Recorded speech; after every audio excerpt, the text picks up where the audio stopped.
Hi friends, வாங்க குயிக்காக ஒரு பேட்ச் ஒர்க் ப்ளவுஸ் டிசைன் பார்த்துடலாம். இதுக்கு வந்து நான் என்ன பண்ணிங்கன்னா சாரி பீஸ்லேருந்து கொஞ்சம் எடுத்திருக்கேன். ப்ளவுஸ் பீஸு அண்ட் லைனிங், சரிங்களா? இதுதான் ப்ளவுஸ் பீஸு. இதுக்கு மேலே என்ன பண்ண போகிறோன்னா, நம்ம வந்து சாரி பீஸ் கொஞ்சம் வச்சுருக்கோம்ல, அதோட நல்ல பக்கத்தை வந்து நம்ம என்ன பண்ணுறோன்னா இந்த மாதிரி வைக்கிறோம். சாரி பீஸ் வந்து ஜாயின் பண்ணிவிட்டு இந்த மாதிரி ஜாயின் பண்ண பகுதி என்னையை பார்த்த மாதிரி இருக்குது. அதுக்கப்புறம் சாரி பீஸில் அந்த பீஸும் என்னையை பார்த்த மாதிரி இருக்குது. இந்த மாதிரி ப்ளேஸ் பண்ணிக்கோங்க. அதுக்கு மேலே வந்து லைனிங்கை வந்து நீங்கள் ப்ளேஸ் பண்ணிக்கோங்க. லைனிங்கில் வந்து ஆல்ரெடி நெக்கை வந்து நீங்கள் என்ன ஷேப்பில் வேணுமோ அது மாதிரி வரைஞ்சிட்டு அதுக்கு மேலே வந்து இப்படி ப்ளேஸ் பண்ணிடுங்க. இதை வச்சு தான் நம்ம நிறைய டிசைன்ஸ் வந்து ரெடி பண்ணியிருக்கோம் நம்ம சேனலில். ஸோ அதில் உங்களுக்கு புரியலன்னா இதில் உங்களுக்கு கண்டிப்பாக புரியும் நம்புகிறேன். இப்போ என்ன பண்ணுறேன்னா ஃபுல்லாக வந்து நான் என்ன பண்ணுறேன்னா சுற்றிலும் வந்து அந்த நெக்கிட்ட வந்து நான் பின் போட்டு செக்யூர் பண்ணிவிட்டு இப்போது எந்த ஷேப்பில் வந்து அந்த லைனிங் பீஸோட கழுத்தை நான் வெட்டினோ ஒரு டைமண்ட் ஷேப்புன்னு வச்சுக்கலாம். டைமண்ட் வந்து ரொம்ப டீப்பாக இல்லாமல் ஒரு மீடியம் சைஸ் டைமண்ட் ஷேப் வந்து நான் எடுத்துருக்கேன். அதில் வந்து நான் என்ன பண்ணுறேன்னா தையல் போட்டு வரேன். 1/4 இன்ச் அளவுக்கு நீங்கள் தாராளமாக தையல் போடுங்க. ஏன்னா நம்ம பீஸ் கொஞ்சம் வெட்டுவோம். பின்னாடி தையல் வந்திருக்கா அப்படின்னு கொஞ்சம் பார்த்து பண்ணுங்கள். இப்போது எக்ஸஸாக இருக்கிற பீஸை வந்து நான் கட் பண்ணிடுறேன். இப்போ உங்களுக்கு அந்த நெக்கோட ஷேப் வந்து உங்களுக்கு விசிபிளாக இருக்கும். இதில் வந்து நான் கார்னர்ஸில் வந்து ஒரு நாச்சஸ் கொடுத்துக்கிறேன். அப்போ தான் திருப்பி பண்ணும்போது நம்மளுக்கு வந்து அது நீட்டாக இருக்கும். இப்போது நான் லைனிங்கை மட்டும் வந்து நான் பின்னாடி திருப்பிட்டு இப்போது அந்த சாரி பீஸ் நம்ம வச்சு பார்த்திங்களா ப்ளவுஸ் பீஸ்க்கு மேலே அதுக்கு மேலேயே வந்து ஒரு தையல் போட்டு வரேன். அந்த கார்னரில் கழுத்து கார்னரில் அமுக்கு தையல்னு சொல்லுவாங்களே, படிமான தையலும் அமுக்கு தையலும் அந்த மாதிரி ஒன்று போட்டுக்கோங்க, படிமான தையல். இப்போ அது கீழே வந்து லைனிங்கை இழுத்து விட்டு கரெக்டாக இருக்கிற மாதிரி பார்த்து பண்ணுங்கள். ஏன்னா சம்டைம் லைனிங் சுருண்டு கூட இருக்கும். அதனால் கொஞ்சம் அதை இழுத்து விட்டு நல்லா ப்ரெஸ் பண்ணி கையிலேயே அதுக்கு மேலே வந்து நீங்கள் தையல் போட்டுருவாங்க. இப்போ தையல் போட்டாச்சு. இப்போ என்ன பண்ண போகிறேன்னா இந்த கழுத்துலேருந்து ஒரு இன்ச் அளவுக்கு நான் வந்து மார்க் பண்ண போகிறேன். 1 இன்ச் வேணாலும் பண்ணலாம், 2 இன்ச் வேணாலும் பண்ணலாம். அது உங்களோட அந்த அந்த சாரி பீஸ் எவ்வளோ இருக்கோ அது வித்தை பொறுத்து இருக்குது. இப்போ நான் ஒரு இன்ச் அளவுக்கு நான் அந்த எந்த ஷேப்பில் வந்து கழுத்து நான் பண்ணிடும் அதே ஷேப்பில் வந்து நான் எடுத்திருக்கேன். இப்போது அதில் வந்து சுற்றிலும் ஒரு தையல் அந்த மார்க் பண்ணியிருக்கேன் பார்த்திங்களா, அதுக்கு மேலே வந்து நான் ஒரு தையல் போட்டு வரேன்.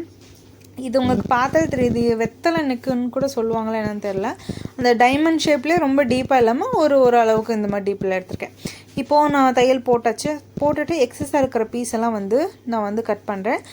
பார்த்து பொறுமையாக கட் பண்ணுங்கள். சாரி பீஸ் மேலே தையல் சிசர் பட்டுச்சுன்னா வீணாக போயிடும். ஃபுல்லாக நீங்கள் பண்ண கஷ்டம் எல்லாம் வீணாக போயிடும்.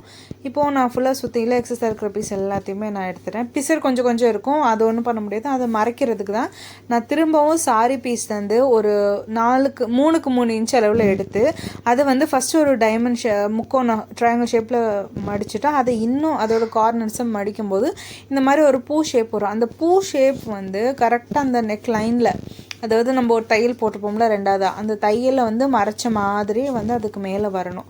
அப்போ தான் நம்ம லேஸ் வச்சு தைக்கும்போது இன்னும் பிசுறு உள்ளே போன மாதிரி இருக்கும். அதுக்காக தான் இதில் பார்த்தாலே புரியும் நம்புகிறேன். இருந்தாலும் வந்து நான் இது மாதிரி நிறைய வீடியோஸ் நான் அடுத்தடுத்து போடும்போது உங்களுக்கு இன்னும் டீட்டெயிலாக வந்து வேணும் அப்படின்னு நினச்சிங்கன்னா ஒரு லாங் வீடியோவாக நல்லா டீட்டெயில்டு வீடியோவாக நான் வந்து ஒன்று கண்டிப்பாக நான் போடுறேன். அதுக்கான ஆர்டர்ஸ் வந்து நம்மக்கிட்ட இருக்குது ப்ளவுஸ் தைக்கிறது. ஸோ அதை நான் கண்டிப்பாக போடுறேன், ஓகேங்களா? இப்போ வந்து சுற்றிலும் நான் வந்து ஆல்ரெடி ஸ்டிச் பண்ணிட்டேன்.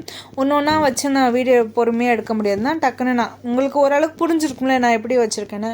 ஸோ சென்டரில் மட்டும் அந்த ப்ளவுஸ் பீஸ் மாதிரி ப்ளவுஸ் பீஸில் கொஞ்சம் இருக்கும்ல அதை வந்து நான் வச்சுட்டேன். ஏன்னா சுற்றிலும் ஒரே மாதிரி இருக்கிறத விட சென்டரில் கொஞ்சம் டிஃப்ரெண்ட்டாக இருக்கட்டுமே அப்படின்னு மட்டும் அதை வச்சிட்டேன். அதுக்கப்புறம் நான் எக்ஸஸாக இருக்கிற பீஸ் எல்லாத்தையும் வந்து நான் என்ன பண்ணேன்னா பொறுமையாக கட் பண்ணி எடுக்கிறேன். ரொம்ப பொறுமையாக கட் பண்ணி எடுங்க, அவசரப்படவே படாதீங்க. இப்போ வந்து எடுத்தாச்சு. இப்போ மெரூன் கலரில் அதாவது ப்ளவுஸ் பீஸ் கலரில் எனக்கு லேஸ் கிடச்சிச்சு ஒரு 1/2 இன்ச் அளவில்.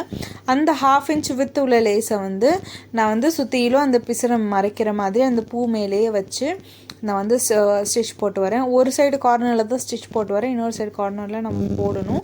ஏன்னா இந்த மாதிரி லேஸ் வைக்கும்போது நீங்கள் ஒரு தையல் போட்டுட்டிங்கன்னா அந்த பிசுரை ஒழுங்காக மறையாது, அது அசிங்கமாக தெரியும்.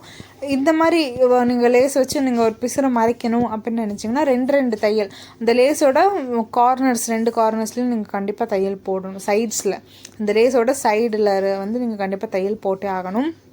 இப்போ வந்து நான் ஒரு தையல் போட்டேன் பார்த்தீங்களா, அதே மாதிரி தான் இன்னொரு சைட்லேயும் நான் வந்து அந்த சைட்ஸ்லேயும் வந்து நான் லேஸோட இன்னொரு சைட்லேயும் நான் தையல் போடுறேன். இல்லை நீங்கள் சாதாரண ஒரு லேஸ் வந்து சாதாரணமாக அட்டாச் பண்ணுறீங்க, எந்த ஒரு டிசைன் சொல்லணும்னா அதுக்கு நீங்கள் ஒரு தையல் தாராளமாக போட்டுக்கலாம். பட் இந்த மாதிரி டிசைன்ஸ்க்குலாம் நீங்கள் 2 தையல் கண்டிப்பாக 2 சைடு லேஸோட 2 சைட்லேயும் பண்ணணும். ரொம்பவே பியூட்டிஃபுல்லாக நம்ம ஸ்டிச் பண்ணி முடிச்சிட்டோம். இவ்வளோ தான். இவ்வளோ நேரம் வீடியோ பார்த்தா